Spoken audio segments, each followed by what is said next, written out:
Welcome to the Rotary Club of Tulsa, the friendliest service club in town. I'm Rhonda Daniel, your club president. We are so glad that you are here. I want to say this before I forget it, but happy Thanksgiving to everyone that's here, and thank you for coming. I know you are probably already in your holiday event planning, so thank you for coming here. We have our invocation today led by Lynette Potter, song and pledge Bob Reed, and Tom, thank you for playing the piano today. Visitor introduction by Michael Turner. Lynette? May we bow our heads in prayer. Lord, we are blessed today with enough to eat. May we be grateful and thankful. We are blessed with clothes to wear. May we be grateful and thankful. We are blessed with shelter from the elements. May we be grateful and thankful. We are very well blessed today. May we remember that there are many people who do not have these blessings of abundance. May we be grateful enough to see the opportunity to help others and share this, your bounty. We are grateful and thankful. Amen. Please join me in singing God Bless America, followed by the pledge.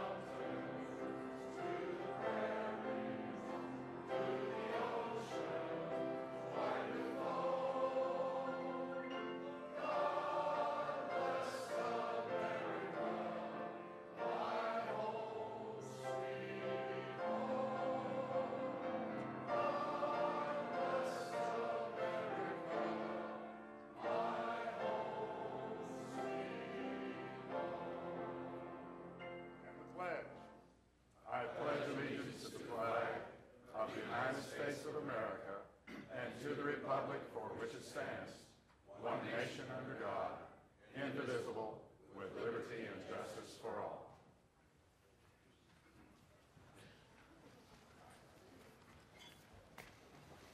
Good morning, good afternoon. It is wonderful to have all of our guests and family members here today at the Rotary Club meeting.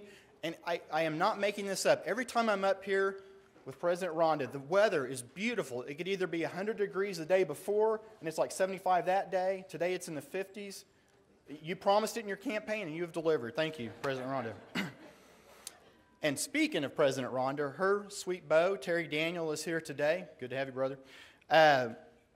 Charlie Westmoreland and his guest, Maria Herrera. Dan Rogers and his guest, Eloise Rogers, and I might note, current wife of 72 years. Good to have you here.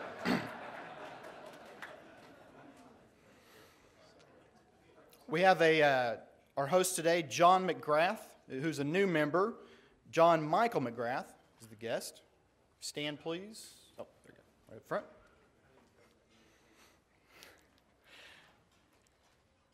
Chief Chuck Jordan has Corporal Fry with him today, Tulsa Police Department. Thank you, sir. Brian Blankenship brought his wife, Becky. Tom Campbell has his son today, Judah Campbell. We have a Rotaract member, Mindy Strang.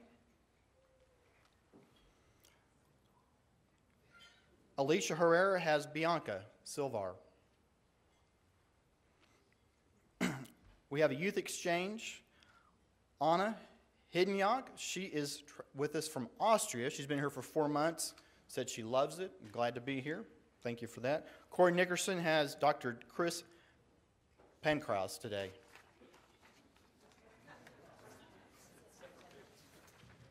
Who I might note has submitted his membership application, so no pressure there. Thank you.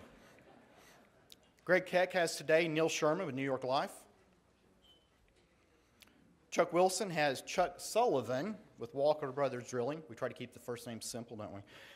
Don Woolsey has Elise Woolsey.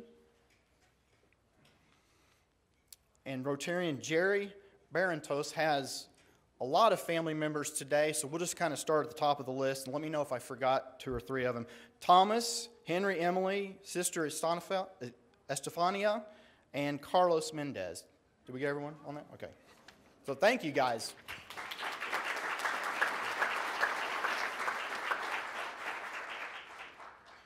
We have visiting Rotarians today. Laura Elmore from Frisco, Texas Club. She said she used to be a member of this club, so good to have you back. And from Boca Raton, Florida, Ali Carey and Lucian Campalo. And they brought us gifts. Excellent. Thank you. You did bring good weather. Well, again, great to have you all here, and have a wonderful Thanksgiving. Thank you.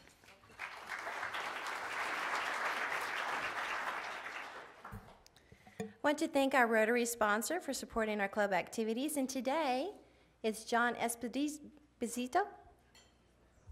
John, okay.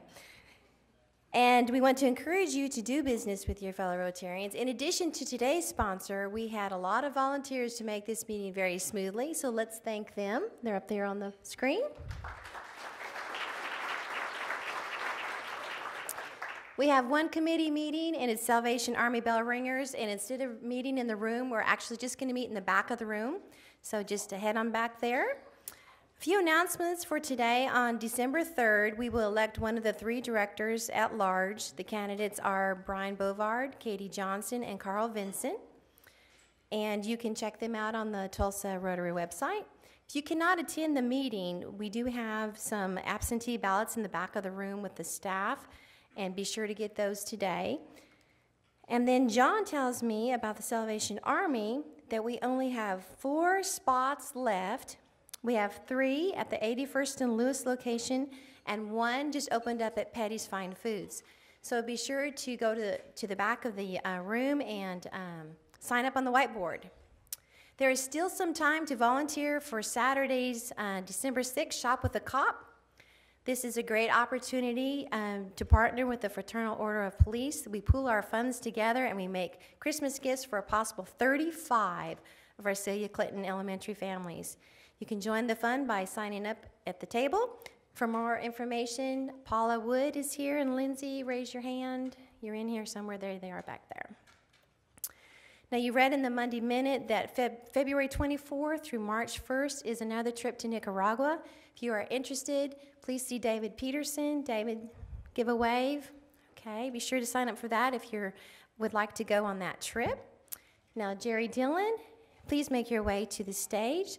We have a new member to introduce, and Barney James, thank you for coming early and doing the new orientation. It's my distinct honor to introduce to you our newest member of our club, John, that's Jon M. McGrath. John is a 4th-generation railroad contractor. He is a current member of the Tulsa Port Authority, the Tulsa Industrial Authority, and chief of the Tulsa Police Foundation, and in the Midway USA Foundation. He is married to Janet, and they have 2 children, John Michael, who was introduced earlier, and his other child is Jenna, both of whom are students at OU.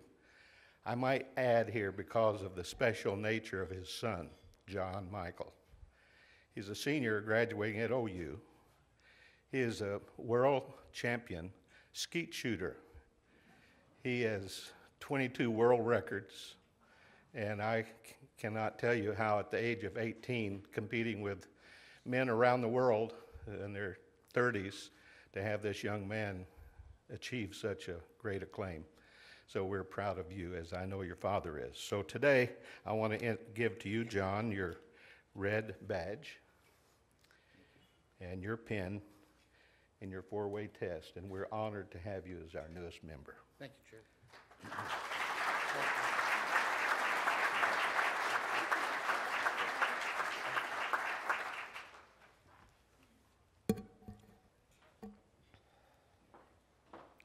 Now Gordon Guerrero will come forward.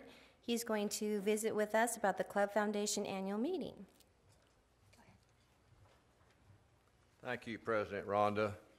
every year we do have an annual meeting for your Rotary Foundation, and I'm here to give that report to you today. If I could have the first slide, please. As you know, the club elects one trustee every year. There are 5 of us, so we rotate off one each year. A new person comes on every year. And I'd like to have the trustees that are present please stand as I introduce them. In her 4th year and next year's president, Elaine Dishman. Elaine, would you please stand? Oh, there she is, okay. Also serving with us are Gene Martin. Is Gene here today? Yes, over here. John Story, I saw him earlier. And Ray Tullius is right here, back in the back. So they are watching after your money very carefully. If I could have the second slide now, please.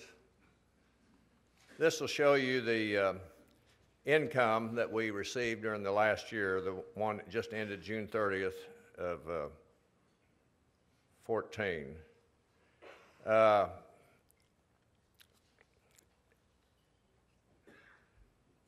You can see that the big deal was investments at $400,000. And that's increase in market value plus dividends and interest that we receive on that. And we're very grateful to our financial advisors at Ameritrust for helping us achieve this kind of a record this year. So we started out with almost $3 million, and we added $800,000 before we started spending money. And you'll notice that the IBA Awards is a big source of revenue for us, and in addition to the investment income. Next slide, please.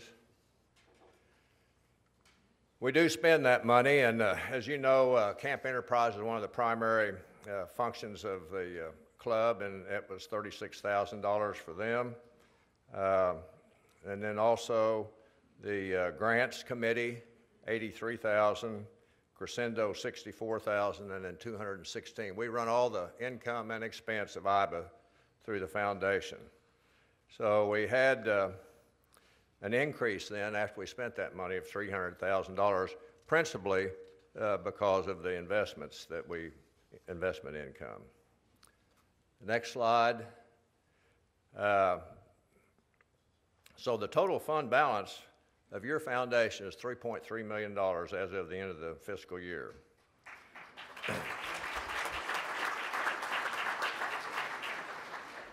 You may recall that designated funds are in this and are restricted and can only be spent on the projects that are listed, such as Camp Enterprise, Crescendo, Water Wells, and the other ones. All those add up to $620,000 of our $3.2 million, leaving a net worth that's unrestricted of $2.6 million, $665,000 and change. Next slide, please. These are some of the grants that were made during the fiscal year. We gave the trustees allocated $83,000 to the grants committee, and as you know, they study dozens of grants and select the ones that they think is most appropriate. And they're listed there. There's about 13 in total that we gave money to last year, which totaled to $83,500. And if we give them an allocation, we give 5.5% is what we do of our revenues, and they spend every penny of it. They don't miss a trick on that whole deal. Now then, if you have any questions about the foundation, now's not the time to ask them. But either contact me or any of the other trustees, and we'll be glad to try to answer your questions. So this will conclude our meeting for this year, and we are adjourned, and I'd like to throw it right back to Rhonda now. Thank you.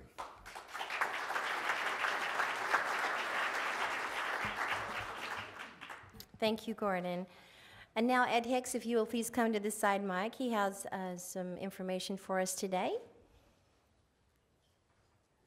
Well, I'm here to remind you about that November is the Rotary Foundation Month, not to be confused with the Tulsa Rotary Club Foundation. As you know, the Rotary Foundation, or for the benefit of our guests, was established in 1913. It's an international foundation established to promote goodwill, friendship, and peace around the world. I first became acquainted with the Rotary Foundation in 1971 when I was selected as a Rotary Foundation scholar to study at the University of Melbourne in Australia. Now, it was one of the most life-changing experiences I've ever had. I would have to say, aside from my faith and family, I don't think there's been any event in my life that has had more impact on me. My years as an Ambassador Scholar was just a watershed event. I can't explain to you the experience. I know we have a foreign exchange student here, and I know those are great experiences as well. For the benefit of those of you who are not sufficiently mature to remember 1971, it was a little different world then than it is today. There were no cell phones, there was no internet, there were no PCs, there was no CNN, and Melbourne, Australia was a very, very long way from Del City, Oklahoma, in more ways than distance, frankly. And the world has changed since 1971, and the Rotary Foundation has evolved since 1971 as well.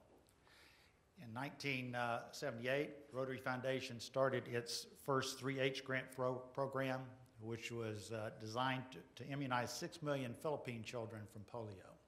That was 1978. In 1985, Polio Plus was started, with the Gates Foundation being a partner. And we all know what that has done over the years.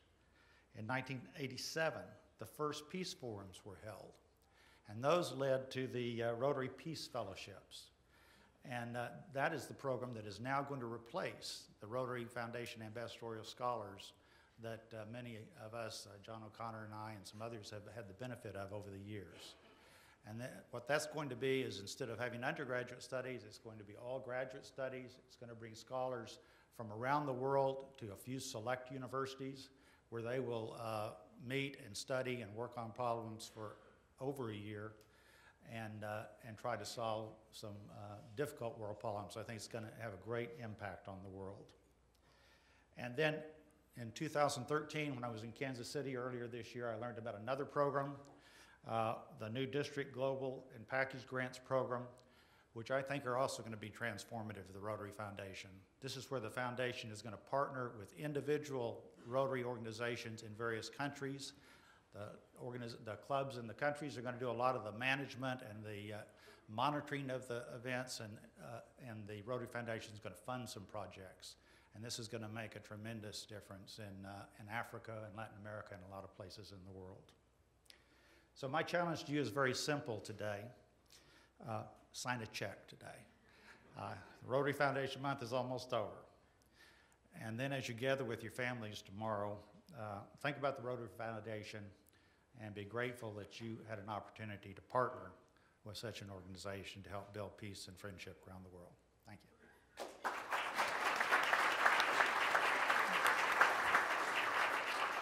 Thank you so much, Ed. And now we're going to hear from our Sarge. Oh, wait, what is on the screen? Baby girl Sarge is on her way. Everyone pay a fine.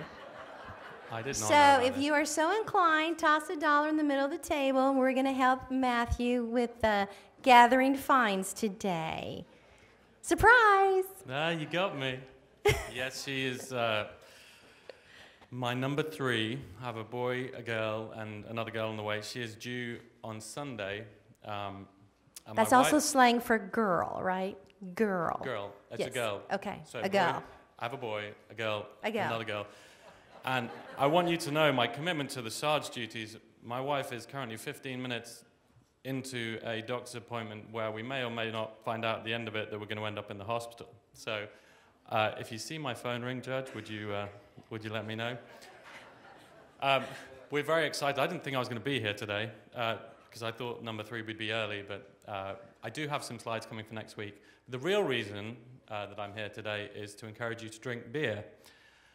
And to drink beer, at 9 o'clock in the morning on December the 6th, because Oklahoma University is playing Oklahoma State University.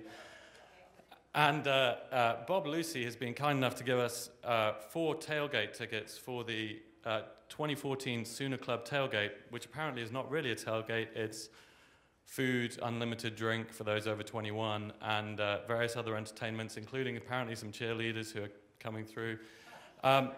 So we have that, and in case you think it's too inconvenient to walk very far, we have also a Heisman parking permit, which will bring you to about less than here to the back of the room to the stadium. So if you don't feel so inclined after 9 o'clock drinking to watch the game, you can just watch it on the big screen because you'll be that close.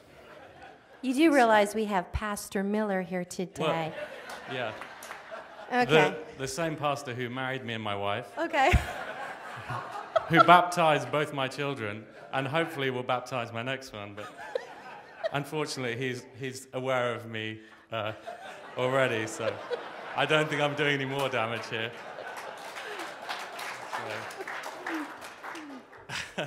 So anyway, 4 tickets for 9 o'clock drinking in the morning, plus parking lot ticket. I've got to think that's worth a few $100s, but who would start me at 200? 200 bucks. 4 drinking tickets, parking ticket. If you take these seriously, it's worth it for that on its own. Here's one. 200 bucks, Tim Nall. Anyone up on 200 bucks? 225? Or are we just going to end? I gave it some preamble. I thought 225. 225, 225, 225, 250, 250, 250. They are right next to each other. Keep fighting. John, I hear you're an exceptional attorney. How about let's raise it another 25? 275. Tim Nall, you can cut some trees, right? Hey, John, how about being that great attorney at $300? He's out. Tim Nall, thank you very much. $275.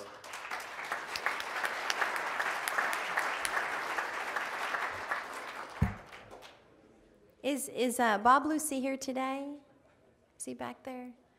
All right, well, thank him for those wonderful tickets. All right, now we're going to have the Rotarian of the Day. Today is Vic Morgan. He is a director with Crowe and Dunlevy Law Firm. Vic has been a member of our club since 2010. He is a Club Foundation Fellow. Please welcome Rotarian of the Day, Vic Morgan.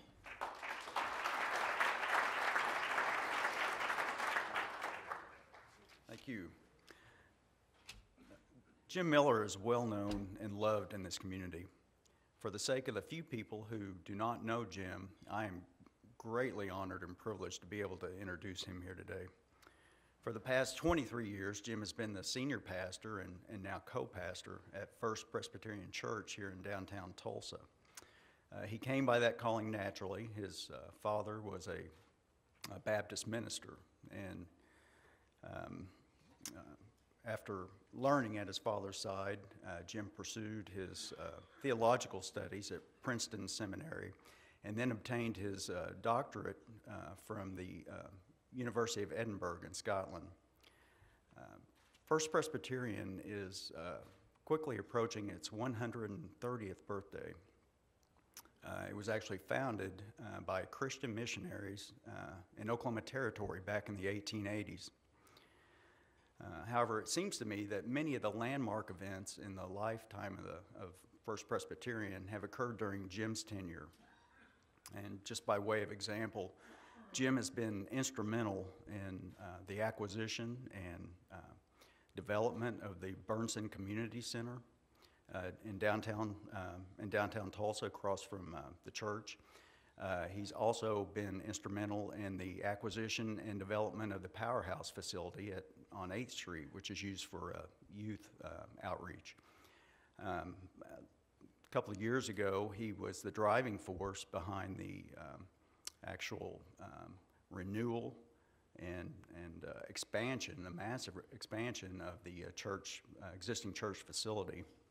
And now, Jim has been driving the really exciting new project, which many of you may have seen it. It's the actual renovation of the Avanti building at 8th and Cincinnati. And that facility, once it's completed, will be used to, we'll lease the office space, and then the profits from the rentals will be used to further and fund ministries here in the inner city of Tulsa. So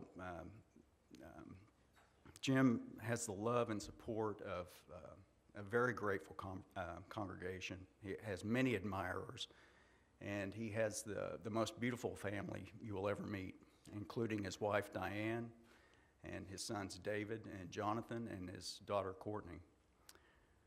I cannot think of a better speaker to get us in the proper spirit of Thanksgiving. Please help me welcome Jim Miller.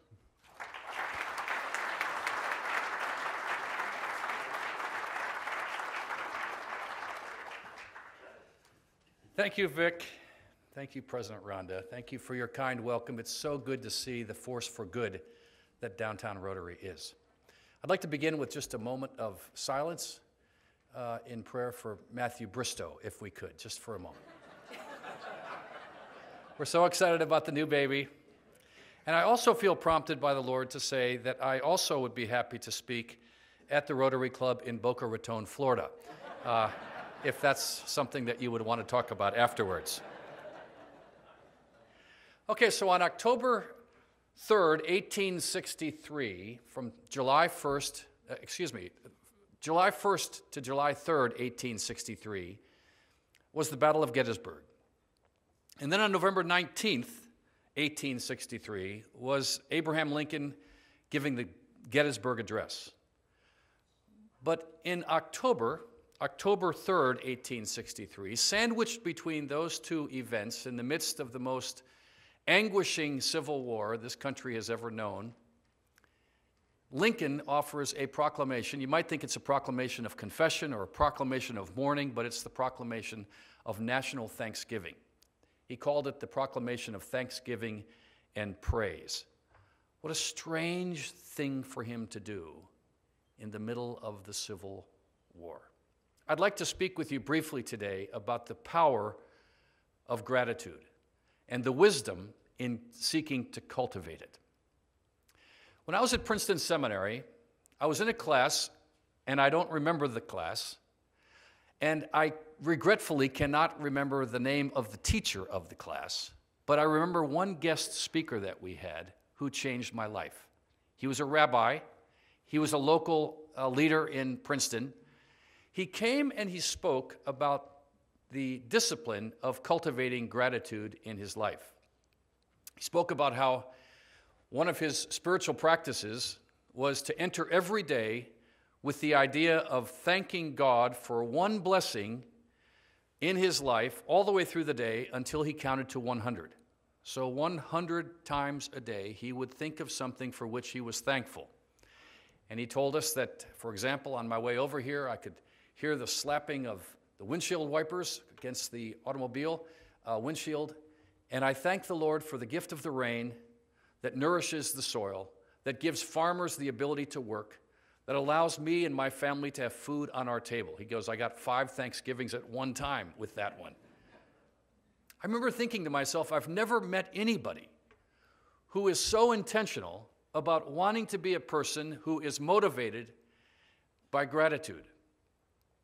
This is really quite a striking thing. Gratitude has the power to shape lives. That's what he was telling us. And I've thought a lot since then about how hard it is to be a curmudgeon when your mind is set on the blessings that you've received, how hard it is to gripe and to grouse and to whine and complain when you're aware that you've been gifted with so much, and how it is you're going to learn to say thank you for it, how you live into that gratitude. It's been my most formative spiritual practice, said the rabbi. It's fundamentally shaped the way I live. Gratitude has the power to multiply blessings. 20 years ago, I received a call from Texas from a man that I had never met. In fact, I've still never met. His name is Terry Erbert. He told me that he was a member as a young boy of First Presbyterian Church downtown. His mother sang in the choir. And then he tumbled out a story of what happened one Christmas. He said, just before Christmas, when I was 12 years old, my father died suddenly of a heart attack. It was the worst, most horrific Christmas ever for our family. He wasn't ill. There was no reason to anticipate that there was a concern. All of a sudden, as a 12-year-old boy, my dad was gone. On Christmas morning, he said, I came downstairs at our home, and underneath the Christmas tree was this big box. And my mom said that a man had dropped it off. He didn't want to be known. It was an anonymous gift. But it was a man from the church who happened to be a singer in the choir along with this young boy, Terry's mother. And he had asked Terry's mother if it would be possible for him to buy a Lionel train set and to give it to her son to offer some cheer in the midst of all the sadness. Terry told me over the phone, this man that I just met in this phone call 20-some years ago, he told me that it took a long time for him to discover who it was that gave this to him. Some of you might know the name Noel Whiteman. It was Noel Whiteman, choir member, who spoke to Terry Erbert's mother, who went out and bought a Lionel train set and gifted it to this young 12-year-old boy. The reason I'm calling, Terry said, is to tell you how thankful I have been for that single gesture in my life. It's a gift which touched me deeply and still impacts me today. And this is why I'm calling, he said. I wondered if I sent you a Lionel train set every year, if you could find a family who was going through a tough patch, a difficult season, and if you could be sort of the delivery boy that brings this train set to another family as I had someone deliver it to me. That's the power of gratitude, to actually multiply blessings. So for the last 20-some years, on Christmas Eve after our midnight service, a friend of mine and I make our way out the very early hours of the Christmas day, and we wrap up a gift of a Lionel train set that's been delivered, and we find a home in Tulsa, and we place this box on the front porch. I've actually been surprised that neither of us have been shot over the years since it's so late. But there's nothing that I do that brings more joy to me than that little excursion after the late Christmas Eve worship service every year. And the idea of multiplying the blessings, a family in our congregation heard about this, and they said, we'd like to give a Lionel train set. So now there are 2 Lionel train sets that are delivered to families every year. What Terry Erbert has done for over 20 years now has been to receive a gift and learn how to say thank you in the way that he lives out his life. It's very moving to me, actually.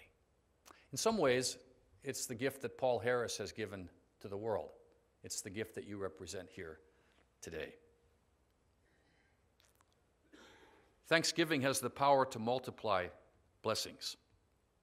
And I also think it has the power to generate thanksgiving in other people. About 4 months ago, I was coming into a board meeting at the University of Tulsa. People were still coming in. I had a phone call, and I pulled out my phone and saw my daughter Courtney's picture on my phone, and I quietly said, "Hi, Courtney, how you doing?" Except it wasn't Courtney. It was someone telling me that Courtney had been in a rollover accident just off the campus at SMU, and that they just wanted me to know that she'd been taken to the Baylor University Medical Center. This story has a happy ending, but at the time I didn't really know that. So I left the board meeting, I got in my car, and I drove to Dallas. And as I was driving to Dallas, I called Baylor University Medical Center, and none of you will be surprised by this, but I asked about Courtney Miller, and they said, well, we can tell you that Courtney has been admitted to the trauma center, but we're not able to give out any information other than that. And I threw down what I thought was the gold card. Well, I'm her dad. But of course, in these days, the HIPAA laws, we're sorry, we're not able to give you any other information. So for 3 hours before I got a phone call, for 3 hours driving down to Dallas, I really didn't know what I was driving toward. And I suspect that every one of you has, or if not, one day will be in a circumstance where you're not exactly sure where you're headed. And I've never really sensed it quite as powerfully as I did that day when I was reminded of a woman named Corrie ten Boom. Corrie ten Boom grew up in Amsterdam. Her father was a watchmaker. And she, like the family of Anne Frank, gave shelter to Jewish families during the Nazi occupation of Holland. She wrote a book called The Hiding Place. I read it when I was in high school, I think. It had a real impact on me. In that book, she makes the comment, you know, Christians oftentimes say that Jesus is all we need. But sometimes you only discover that Jesus is all you need when Jesus is all you have. But when Jesus is all you have, you do learn that Jesus is all you need. Well, if I can speak as a Christian for a moment here today, it's exactly the position I felt in. I had no influence, I had no power, there was nothing I could do. And I knew as a Christian that there was a presence in Dallas and there was a presence in my car. And I found that promise to be true. My grace will be sufficient for you. When Courtney told me the story of hanging in her seatbelt upside down, all the windows smashed out, she offered this anecdote. She said, Daddy, there was an older gentleman who put his hand through the window of my car.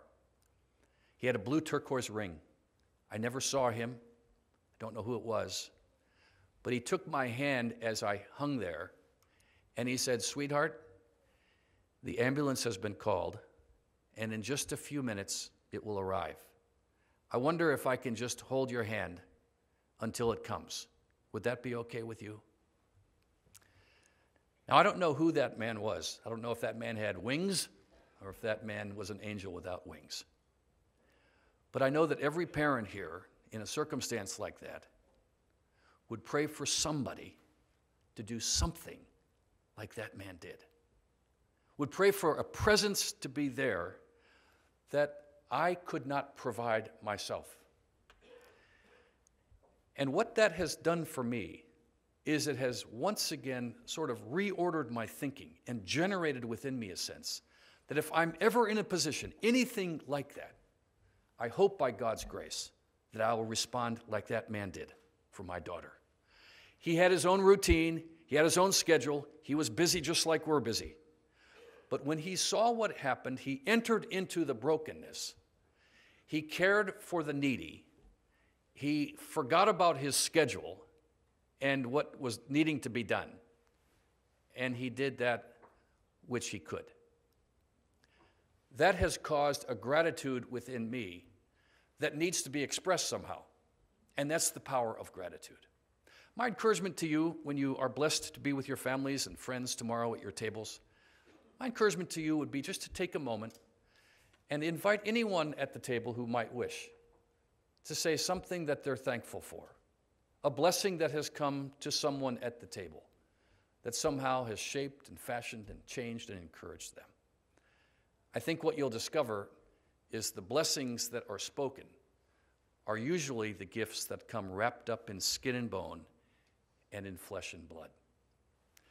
I was in New Jersey this last weekend. My brother Jonathan, who has some aggressive cancer and is dealing with some pretty difficult numbers as they're coming back, they were celebrating 20 years of his pastoral ministry at this church in Morristown, New Jersey. And it was Thanksgiving Sunday, and so they paused in the middle of the worship service and invited anyone who might wish to stand and say something for which they're thankful. And since they were also celebrating my brother's 20th anniversary there, many of the comments were reflecting his presence in the community. What I found so interesting is that nobody mentioned his pulpiteering, his preaching from the pulpit. He's a good preacher, but nobody mentioned that. When people stood, what they mentioned were the little tiny things that one person offers to another when you go through a bad patch, when it's a hard year, when it's an unexpected phone call, when you show up at a time in which there's a real need. That's within each of our reach. Every single one of us, no matter what it is we're called to do in our jobs, we have the blessing of a vocation. We're actually called to allow that vocation to enter into our work, into our neighborhoods, into our families. And the fact that it's within our reach means that we can actually do it.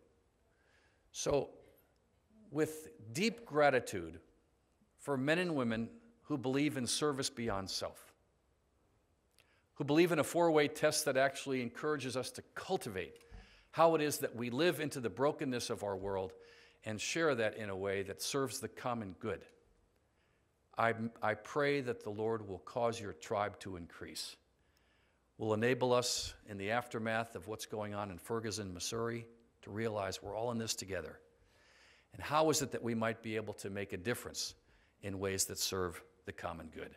May the Lord bless Rotary, and may the Lord bless the Downtown Rotary Club of Tulsa. Thanks very much. It's been great to be with you.